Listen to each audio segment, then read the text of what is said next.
Coco, you look as nervous as a long-tailed cat in a room full of rocking chairs.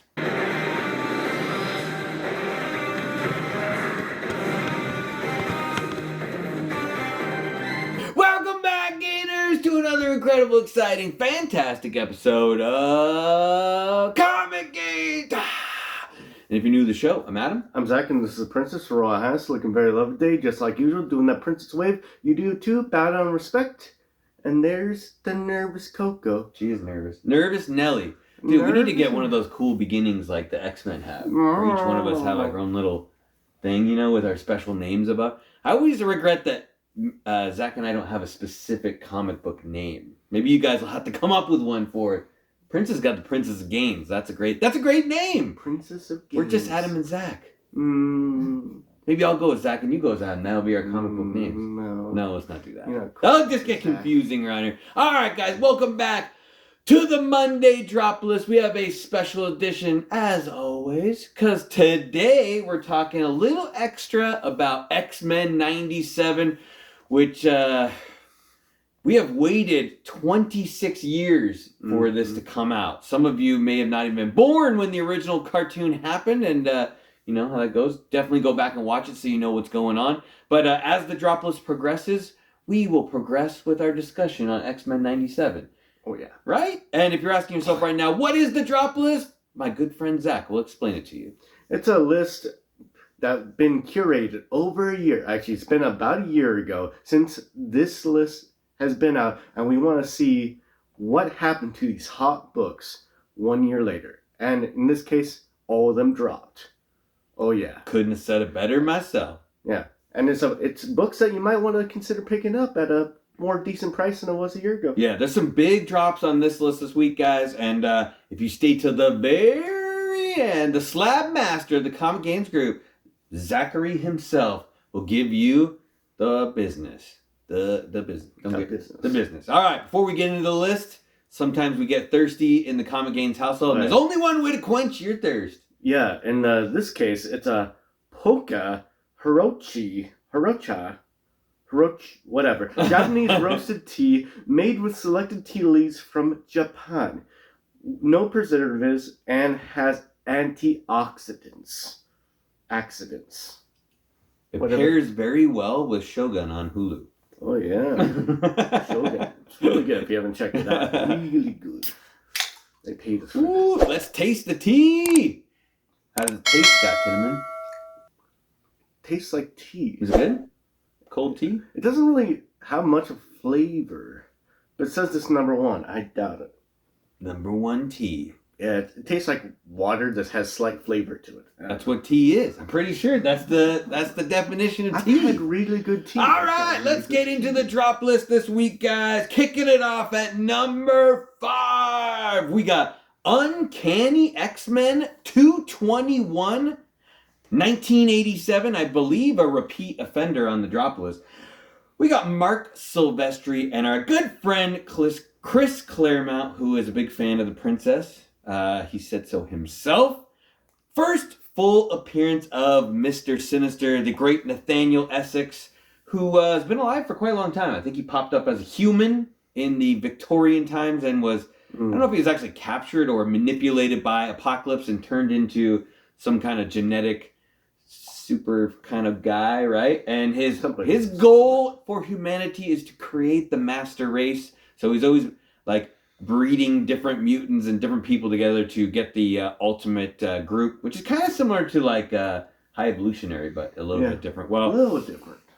You know, I love this cover too. It's a great cover with Havoc on the front with the blues and everything. Mm-hmm. It's also, I think, 222 right after his first cover appearance is also a pretty good cover as well. I like that one to keep an eye out for. He's always been a decent character. I don't think he's ever like been real big and front and forward as like a major villain. I think everyone kind of likes him, but I don't know. He's never really done anything spectacular as until recently. Definitely in the Krakoan era, if you guys have read this, I would say Mr. Sinister is probably the main bad guy, if not tied with like Orcus. Orcus and Mr. Sinister together, they're not really like a team, but they're probably the two main villains. He has really become like a big dog in the last like couple of years. I would say a very, very formidable villain. And yeah, I mean, that miniseries they had, Sins of Sinister, was fantastic for all of you guys that read that out there, which is sort of like an Elseworlds future story, but kind of has some repercussions for things that are going on in the current time. Awesome story. Well, by the by, we did get to see this character in the original X-Men cartoon back in 1992 when it first aired. I liked him as a villain. They made him really powerful. It's like anytime someone attacked him, they just like blob through him or whatever, it was almost like he was invincible unless he wasn't paying attention or something like that. It was like the only way you could get him. Well, a lot of news over the past couple years, which landed him on the hot list last year, but specifically in July of 2022, Javier Bardem was rumored to be Mr. Sinister in some upcoming MCU project. I think that's pretty cool. I pretty much like every movie he's been in, right, Zach? Yeah. You're a big fan of him flipping coin toss. How much you want to, Oh, how much you ever lost in a coin toss? Exactly. And more recently, in March of 2023, which is exactly 1 year ago, he was announced to be the main villain of X-Men 97. So we've known for the last year he's going to be the main dog who everyone's fighting. Not going to be Magneto, obviously. He's leading the X-Men right now. Maybe leading some other people around too. Maybe. But yeah, definitely going to be the main villain. I think that's cool. I think that's probably the right choice. Could lead us down maybe Marauders, right? You're a big Marauders fan, Zach. Yeah, it'd be cool. We'll see. This book used to be really expensive in 2020, so definitely gone down a lot more over this last year. So let's see where the price is at. All right. So, a year ago, for CGC 9.8, it was no sin to get this book at the time because it looked like a great deal at $355 for CGC 9.8. Now, gosh, the FOMO hit hard. It dropped down to $285. You could have saved some money, bought a raw copy to add in with your graded copy. Range 194 to 369. Average sales 284. It's about a 20% drop. There is a 9.9 sale, and I think it was in 2021. It sold for $5,401. That's a big difference. It used to be a huge book. Yeah. The 9.8, I believe, unsigned, at one point was selling for, I think, about somewhere between $400 to $600. It was at least $400. I think it was $500 actually. And so let's say $500, that was the high. So the 9.9 sells for about roughly 10 times that amount. I think that's like the going standard too. That's kind of the going standard for some 9.9s, depending on obviously how many 9.9s there are. There's 9,276 total graded. 2,007 of them are CGC 9.8s. So that hits the sweet spot about 22%. And like I said, Sinister is going to be in the show. I don't know when. I believe the 3rd episode is out.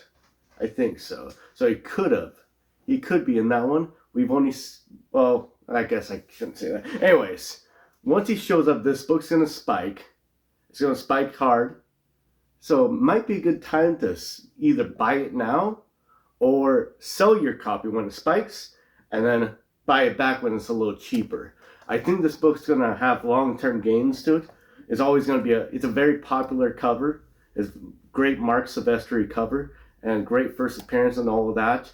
So yeah, consider it, but just don't buy it during the high, which is going to happen pretty soon. It's going to go up in price quite heavily, I believe. Yeah, it seems like, and I apologize for any spoilers, but for the cartoon, it seems like they might be alluding to him creating maybe Madeline Pryor like he does in the comics, because they did show that there was 2 Jean Greys and one of them was pregnant, which I know he has a lot to do with the creation of Cable. So that could be the road they're leading down, but we'll see. All right, number 4 on the list, and the way these books are dropping is kind of going in a theme. We've got Iron Fist, issue number 14, 1977, also a repeat offender, but a great book nonetheless. Dave Cockrum, Princess's good dear friend Chris Claremont.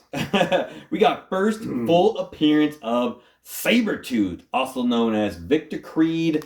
I think he has like 8 different aliases, so I'm not even 100% sure if Victor Creed is like his real name. I know one of his kids has the last name Creed, so I don't know. You know, that may have been what he just told the mother when they had the baby together. Well, Sabretooth has taken a long and glorious journey over his time. He started out as a Iron Fist villain. I believe when he was originally written, he was just a like bloodthirsty human assassin. He wasn't even really a mutant until he was like later on changed to like an X-Men villain. Then like, you know, he'd make a great mutant. So let's make him a mutant, and then let's also give him Wolverine's powers, and then let's like make him Wolverine's villain. That seems like a good idea. Instead, like forget about Iron Fist. That guy sucks anyways. No, Iron Fist is cool. I like Iron Fist, but that's where he's been, and I think overall, even though he didn't start out as Wolverine's major villain, that'll probably be like Wendigo or Hulk or something, but now he is. He's the ultimate villain, and I think he shows up on his birthday like every year to like either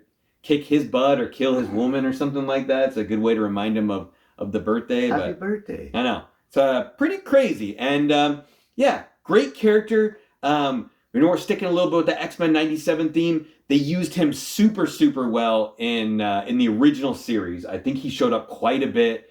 He was always kind of like running into the X-Men. At one point, I think they were trying to like protect him because they're like, he is a mutant and we were trying to protect mutants, but he was just down and deep in his soul, he's a bad, bad man. Like, I don't think there's any redemption for Sabretooth. Like, he's just a really, really bad guy. And which is, I think, a big reason why, if you guys read in the Krakoa era, when they started the whole Krakoa, and they're like, everyone's going to be friends, like Apocalypse, Mr. Sinister, Magneto, like everyone's going to get together and be on the small council and we'll all get along. You know who wasn't there that they got rid of right at the beginning? Sabretooth. They dug this big hole and they shoved him down in there because like no one can trust this guy.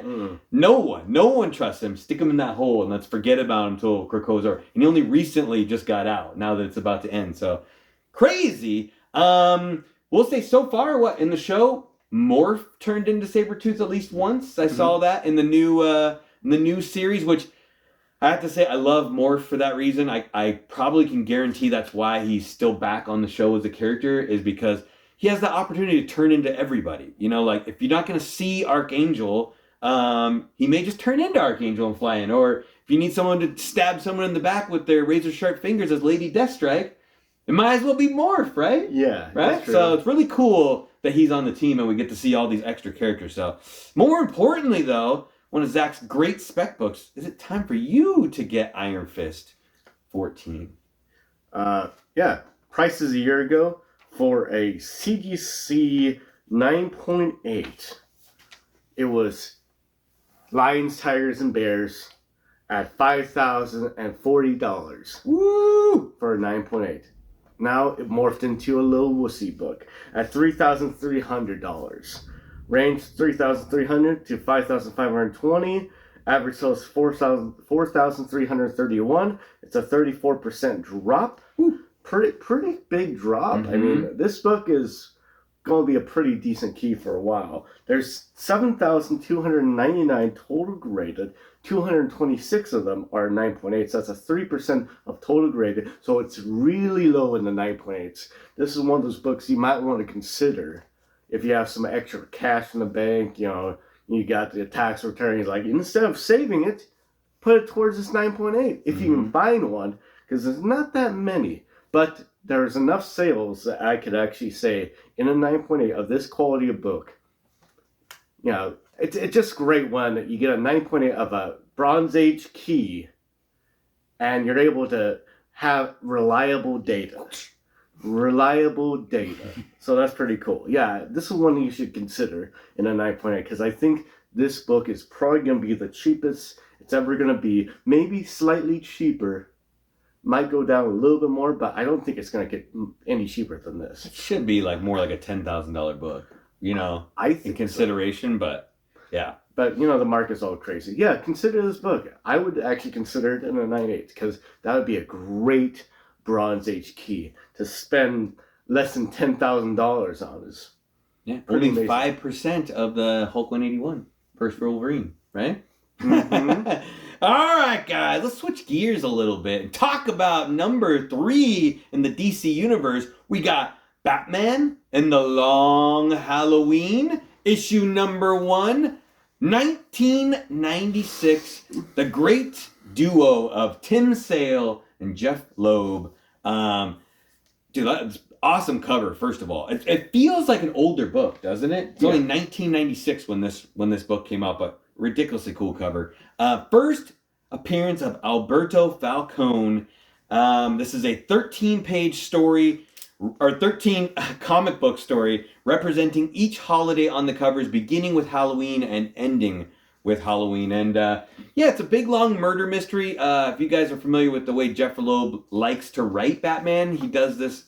It's kind of a similar story to Hush, but in a different way. I think better than Hush. I think, in my opinion, I think it's a slightly better story than Hush. But he introduces like a murder mystery, and then as things go on, he has all of the villains show up at a certain time. You get to see Joker, you get to see the Riddler, you get to see Calendar Man, you get to see everybody, and by the end it leads you down this rabbit hole where you get to figure out this kind of really awesome mystery, which is kind of how Hush goes too. Like, you don't really know what the mystery is with that, and at the very end you figure out who Hush is, written by the same guy. Kind of makes sense. But Falcone has been a big deal, and for quite a while. Obviously, Christopher Nolan's Batman Begins, they showcase him as kind of the main villain. Well, I guess, you also have Ra's al Ghul. They're both not the main villain, but like a pretty big villain in that movie. Mm-hmm. And at that time, I wasn't as familiar with this book, so I thought he was a much older character. So to find out that he was only, first shown in 1996 is a big deal. And then right on the heels of that, we get Matt Reeves, the Batman, and Falcone's also showcased again in that one as like Catwoman's like surrogate stepfather, whatever, however that worked. So, it's kind of crazy. They're already using them again. And surprise, surprise, in March of 2023, we got some knowledge that Michael Zagan will be playing the Falcone in the new Penguin TV show, which I think is about to come out in like a week or two. Really, really close here. A lot of people are excited about that. Colin Farrell did a really good job portraying the Penguin. And if you're asking yourself right now, who is Michael Zagan? Because it's not that super familiar of a name. He's a pretty good character in Boardwalk Empire and The Marvelous Miss Maisel, which is one of Zach's favorite all-time shows ever. But I think there's some potential there. It's just kind of a cool character. If you've never read Long Halloween, definitely give it a pickup. It's a great book. The art matches the writing like perfectly as it should. So I don't know. Should not be on the drop list, right? Yeah. Right? Well, it was a rager a year ago. It was, clowns, witches, werewolves, all that stuff that denotes Halloween and more at $270 for a CGC 9.8. Now, it's just a bunch of paper mache stuff. It's just, cheap masks, and, no one has any soul with Halloween anymore. And that's why it's at $165. Whoa. The range, 112 to 275. Average sales 193 to 39% drop. There's 824 total graded. 334 of them are CGC 9.8s. That's 40% of total graded. So I would assume that by those numbers, that it's not that hard to get a 9.8, but also a lot of people are not sending them in. So this also would probably be pretty easy to buy it on eBay, I would be guessing, because there's not as much of a demand, surprisingly. There should be a big demand for this book, because it's an awesome cover, great first appearance in there, and a great story. All things that are pretty important when you're going out to collect comic books. So for it to only be $165, you might want to consider picking this up. You might want to consider it. I think it will have like steady gains in the future, but it's also not going to be one of those books that's going to be like, oh my god, it's the Killing Joke. It's going to be like, okay, that's pretty dang cool to have that in collection. Yeah. I do like when DC, and specifically Batman in general, is able to pull off like runs of books where all the books are very collectible in the series. It's like, it's not just obviously the Long Halloween issue number 1 is the big book of the series, but it's very respectable to collect all the books that are really nice, where a lot of times you just run into like one big key and you don't really care about the rest of the books that go in that series. Like, all the covers are really awesome and they all work really well together. There's a bunch like that in Batman where you can kind of collect a whole run and you feel good about it. Absolutely. All right. You know we have to touch bases on this at least once an episode, it feels like now. We got to go to Star Wars in a galaxy far, far away, long, long time ago. Star Wars, Kanan the Last Padawan, number 10, clocks in at number 2, 2016. For some reason, we don't have this book. I know we've had it. But Mark Brooks and Greg Weisman, who I'm starting to really like Greg Weisman as of lately, the creator of Gargoyles. Which if you kind of look, he hasn't really written that many comics as a whole. This is one of the earlier things he's written. He actually wrote the Gargoyles cartoon and has kind of been jumping a little more into comics as of late. I read this entire series. It's good. It's interesting. It's a backstory on Kanan. Doesn't have a whole lot to do with the Rebels at all, even though this has like the cameos in issue 1 and the first full appearances in issue 6. But for some reason in Star Wars books, they love flashbacks. I don't know the deal with that, but like everything I read lately is like flashbacks for Star Wars, where they're like going on a mission and they're like, hey, remember the last time I was at this planet? And then like, I'm going to tell you guys all a story about the last time I was here on this planet. And then that's what it does. And it like skips back and everybody's young and then the story happens. And then when it's over, they're like, that was what happened when I was here, which is cool. I'm just kind of getting a little like, that seems to be like everyone's MO for Star Wars stories. I don't know. But if you're wondering what's the big deal with 10, it is the first appearance of Fen Rao, who is a great Mandalorian warrior and a great character. He actually first came out in the Star Wars Rebel cartoon. He is the leader of Concord Dawn, who's like a group of Mandalorians. And they actually are kind of like at odds with the Rebels when they first meet. They're kind of defending this quadrant, and as the Rebels are trying to pass through it, they're like, hey, we work for the Empire. They said you can't come this way. And they're able to kind of like win him over and be like, hey, the Empire is just going to kill all you guys when they're done with us. So you might as well join us and we could fight them together. And I think out of all the Mandalorians that they team up with, Fen Rao is the most genuine. Like he's the most like, he's got their back. He would die for the Rebels. Where like some of the other ones like Bo-Katan, I feel like is always secretly out for herself. Like they team up, but she cares more about herself than she does about other people. And there's been a lot of rumors that we could see Fen Rao show up in a live action version because a lot of people are really pumped about this character. We so far didn't see him in Mandalorian, although there's some really good speculation he would show up in season 3. That didn't happen. There's a really good chance he was going to show up in Ahsoka. That didn't happen, unfortunately. So we got additional seasons, I think, of both of those shows, as well as maybe a Thrawn TV show. We could see Fen Rao, which I think would be cool. He's also voiced by Kevin McKidd, who is a great actor from Grey's Anatomy, if you know that show. He's one of the actors on there. And they've already said if they use him in live action, it will be that guy. He's like he's like a big, tough-looking, strong guy, so he could easily play the character. He looks like kind of how Fen Rao looks. So it would make sense for him to play that character. Although this book was pretty expensive raw for a while, it's definitely on the drop. And if you're a Star Wars fan like myself, maybe a time to pick up another copy of this. Right. Well, a year ago, he was on his way to being a Jedi Knight.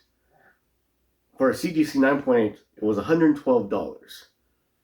Now, we all realize he's just a lame Padawan learner. He's never, ever going to be anything else. At $66, you can get a 9.8. Range, $31 to $120. Average sale is $78. It's a 41% drop. There's 110 total graded. 48 of them are 9.8. That's 44%. And that contributes to some of the reasons why it's lower in price. And plus, there hasn't been a lot of Kanan spec or Fen Rao spec going on.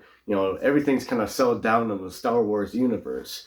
But as it always happens, it sells down and then it pops off again. So this might be the perfect time for you to pick it up for a steal of a deal.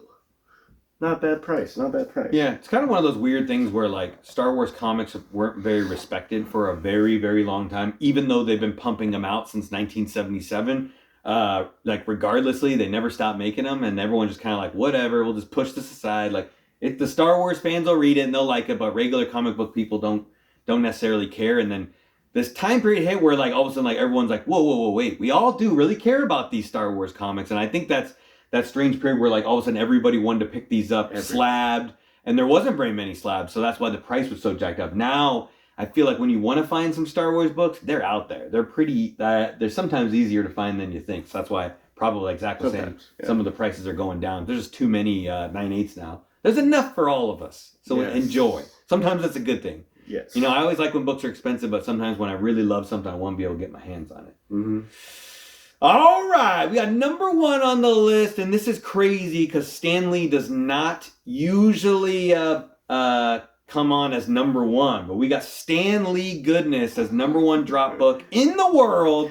Silver Surfer number 3, 1968. John Buscema, Stan Lee. Crazy. First full appearance of Mephisto.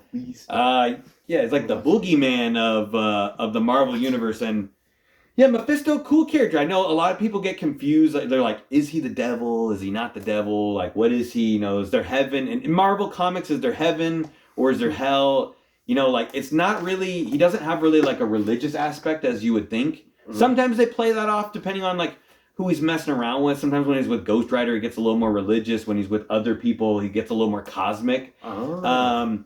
I think the Marvel's true stance on him is that he is like the ruler of another like universe or like multiversal area, and he basically has like taken over this other multiverse, and he has like omnipotent power when he's in his area. Mm-hmm. And as he leaves that, he gets weaker. So once he comes to our area, he like slowly gets weaker, making these like hand gestures until he like gets back into his area, and then he like kind of powers back up again. He just embodies basically like our version of Satan or Beelzebub, and he likes to make deals for people's souls, but he's not really like the, you know, Christian devil or whatever devil you guys are thinking of. So just an interesting part to think about him. If you're wondering, how does he connect to Silver Surfer? It's kind of a funny thing like that a character like this would have this first appearance be in a Silver Surfer book. Well, this story inside this slab, which I'm going to crack open later and read, is called The Power and the Prize. And what Mephisto does, he finds out that Silver Surfer is kind of residing on Earth at the time, and he's like, I have big plans for Earth, and this jackknocker is messing things up, so I need to get rid of this guy. So at the time, the humans are kind of like mad at Silver Surfer a little bit, so they're on lockdown, shooting down ships that are coming in. So Mephisto goes and finds Shayla Ball, which is like his lady friend from the planet that he saved. And he's like, yo, Silver Surfer really needs you to come back to Earth. Get in this spaceship and get down there. Get your butt over there and go hang out with your guy, knowing that the humans would shoot down her ship and it would piss off Silver Surfer. What? And basically, Silver Surfer gets mad after her ship gets blown up, goes into his zone, his area, and tries to fight Mephisto. And obviously Mephisto's way more powerful than him when he's in Mephisto land. But when they duke it out, he tries to offer him all this stuff, like unlimited money, offers him some ladies, offers some powers, all in response to his soul. And as you guys know, Silver Surfer is way too pure for that. So he denies him offering his soul for anything. So he basically like kind of messes with him, like tortures him a bit, but he's not powerful enough to kill Silver Surfer. So they kind of puts him at a standstill, and it makes Mephisto so angry that he declares this is the person he hates the most in all of existence. So it's kind of a strange thing. That's his beginning, if you're ever wondering how things were going down. And the reason Mephisto has been such a big deal is he's been on everyone's list. Like, when's he going to show up? Which show, which movie is he going to be in? I know it's just some of the big ones. I feel like for sure everyone thought he was going to be in WandaVision. Like he was going to be the main bad guy. Turned out to be Agatha, so that's kind of funny. It's also No Way Home Spider-Man. I mean, it makes sense. Peter made that deal with Mephisto in the comics, but in the movie, he did it with Doctor Strange, so it's kind of a little bit different. But news around the world leads us to this. On Deadline report in October of 2022, Sacha Baron Cohen was reported to be cast as Mephisto, which I'm pretty sure that's going to happen. He's nice, right? Yeah, very nice. And I feel like that's happening for sure, so just prepare for that. But 1 year ago, in March of 2023, there were some rumors during the filming of the Agatha TV show that someone was spotted them filming a Mephisto special filming at the same time. So assuming that's going to pop out, if we see Agatha, whatever subtitle that show is called now, I don't even know. I can't keep up with it. Mephisto will probably pop out somewhere around that time.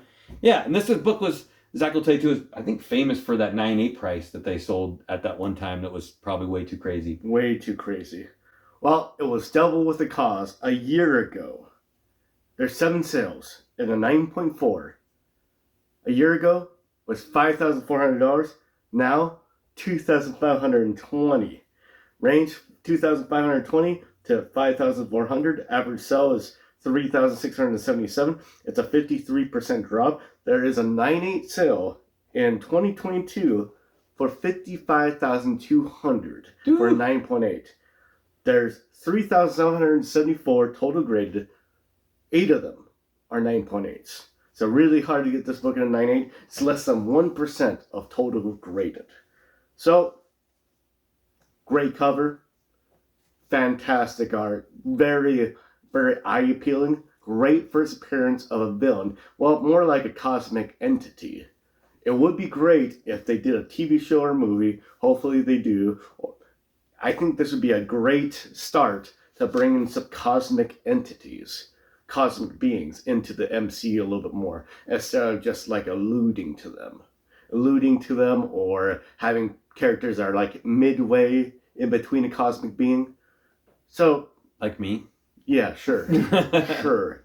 I think the closest one that you can consider would be Ego, but then cosmic beings don't die, so that's kind of like whatever. That sucks. But this would be a fantastic first cosmic being other than the Celestials that they showed on that crappy Eternals movie, which had some good points to it. Had some good spots in it, but overall, But anyways, yeah, fantastic book right now to get. Don't try to get this on a 9.8. You're not going to find it, and you're going to pay a big premium. But a 9.4, $2,520, not a bad price if you have that lying around and willing just to throw money at it. I'd consider this book a lot. It takes a lot of money to get this one. You just have to ask yourself one question. Do you want a really nice Tesla? Or do you want Silver Surfer number 3 in a 9.8? I don't know. What's more important to you? Mm-hmm. Could be. Yeah. If I was going to pick a book. Pick of the week! If I was going to pick a book to, let's go off with the bargain book. The bargain one right now is probably... I think I would go for the X-Men 221 because I think that's going to have some long-lasting gains. And you're not biased at all, right? I'm not biased at all. Exactly. At all. I was going to say the Long Halloween, but then, I don't know, that would be just... It's a great cover, and, who knows? I mean, I would say probably for spec potential, it'd be 221. I will say that if you can get Silver Surfer 3 in any grade, ideally the higher the better, I would pick that book up like immediately. I feel like a 4 or 5 is a decent enough grade in that book. Maybe not for like investment, but for likability. Yeah. The red cover looks really great, even on a lower grade. I would not go below a 3 on that. Probably not. No, not at a square bound. It would look real bad. Yeah. Real bad. Yeah, that's my pick. There you go. All right, guys. I know we were going to say, let's talk a little bit about X-Men 97. A tad. They've had 2 episodes so far. We've super enjoyed it. I think all of us really agree. We watched the first one, and then we had to take a little break before we watched the second one, but I was actually really excited to see where that picked up, and it left off at a nice cliffhanger. It's really good. I'm getting sort of like almost a little bit of because the original one was very much a kid show, like the original X-Men cartoon. Mm-hmm. Anyway, I remember watching that on Saturday morning. You get up and watch Spider-Man and then X-Men right after that, and it was very themed towards children's themes. Although all of the like bigotry and stuff like that, where they were trying to teach you good stuff, they would add that in the background, which was really nice. Like where the teacher like, hey, like everybody, it doesn't have to be like, you don't have to like pick out certain groups of people and hate them, just because they're different. So that was always like a nice thing that they like added into the cartoon. And there was a lot of serious stuff. And when they touched on different topics, whether it be like the Phoenix Saga or anything like that, or Days of Future Past, it would be like a little quick, like 2 episodes. to kind of get you like a feeling for those things, which was nice. And I think it portrayed the characters really, really well. So the new one's great. My only qualm with it would be like that the last season of the original X-Men kind of sucked in comparison. I know a lot of you guys that watched it. They changed like the artist and a lot of the voice actors were different for the last season, which was really weird. And they showcased like different characters that like you didn't need to see Captain America and Wolverine team up in that show. Like that episode was lame. I don't know about me. I just thought it was lame. They're fighting like Red Skull, and the artwork was not nearly as good as it used to be. I don't know. There's some weird stuff that happened in the last season, but they're like picking up from where that left off. And I don't know. What do you think, Zach? I think it's a really good start. I think it's a show that everybody can watch and like. If you have any nostalgia or if you don't mind cartoon-related shows, some people just can't watch cartoons, but this show, if you can, or if you just barely can, this would be one of the shows that you should watch. I mean, it's a great comic book animated show. I mean, it has a little bit of... It's kind of funny. Every single episode is almost like one of those, what's it called? A drama? Not drama, but... Sitcom? No, the one where like, oh no, that's your second evil cousin brother. It's like, oh, soap opera? Soap opera. Almost has like a soap opera. Definitely, X-Men is definitely a soap opera, dude. What? Yes, that is definitely, yeah. Yeah, it's X-Men, the comic book is definitely a soap opera. Yeah, well, it's like, oh no, it's like, oh, there's another person. Your evil twin showed up, and she's pregnant. Oh no, someone lost the powers. Definitely, yeah. Oh no, there's something going on with two people in there, and then oh no, it's a love triangle, and then I was like, oh, it's definitely has like almost like a soap opera type of feel. I feel like there's someone that snuck that in, and then like hoping no one notices it. Yeah. That really like soap operas. Yeah, I think so. But I think if there's anything, if I can give it any kind of praise, and this may be the key to making a great TV show that no one else has thought of, this may be the first time it's ever been successfully done, is that when we were all younger watching the show, depending on if you were younger when you watched the original show, some of you may not, some of our viewers, but when we were younger watching the show as a child, the show was geared towards children, and we really liked it. And as you grow up, your likes and tastes change. And when you watch the same thing, if it's geared and written the same way it was originally wrote 26 years ago, you're probably not going to like it the same way, because you're not going to want to enjoy like these kid aspects, which I think is a big failure with Star Wars in some ways, where some people have not enjoyed it the same way because you get older and the original one was written for kids, and when you're an adult and you watch it again, you're like, why is this not as good as I remember? Well, it's the exact same, it's just still for kids and you're not a kid anymore. But the issue with this is this X-Men cartoon feels very adult, like very adult. And that may be the trick, is they need to like take these child things and then switch it into an adult version for us for nostalgia. And that may be like a trick to make everything like a lot better. Maybe that was just a crazy theory, but you know, like you remember when you liked Barney, Zach? They could just make adult Barney and you could watch that. See? Adult Santa Claus. Barney turned into a female with big, well, no. Anyways, yeah. I think they should do is like make different levels. Like you got the same show and maybe each level's a little longer. So you got one for kids, one for teenagers. Yeah. Stop watching if you're under the age of 12. All right, now that you've left the room, like the show will continue on. You got to get to the end. It's like, now if you're under 17, you better leave the room. No, it's like, all right, I'm about to take my shirt off. It's like it's like the same thing, but just the one for kids is like takes out all the adult suggestions. The one for the teenagers is like a little bit of suggestion, and then the third one is like, oh my god. There we go. Yeah, and then you want to see Gambit drop the F-bomb. When someone's trying to take his lady. Get the... Just make his whole body explode. There you go.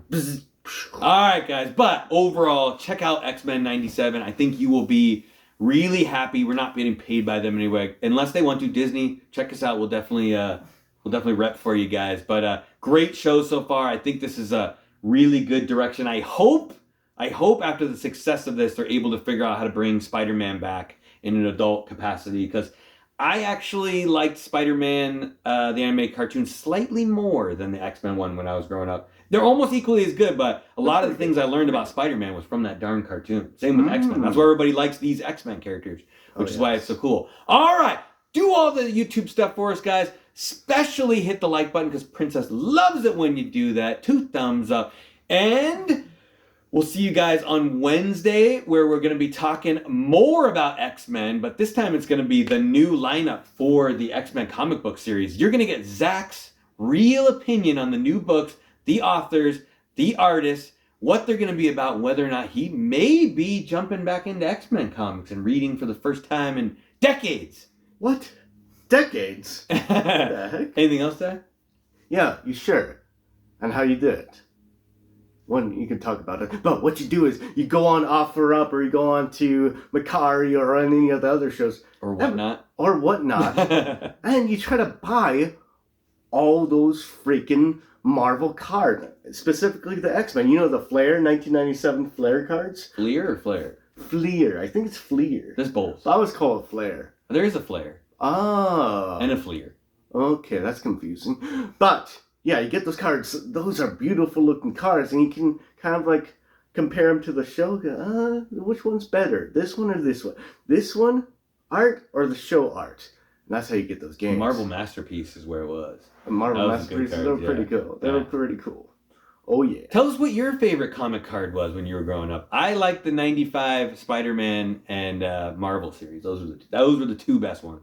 Floor. You get the hologram ones in the back. You get holograms ones, They had too. the good holograms. What? The good ones. You guys know what I'm talking about. The good holograms. All right, until we see you next time, stay safe and remember. Get those X-Men games. Get 'em. Every single one.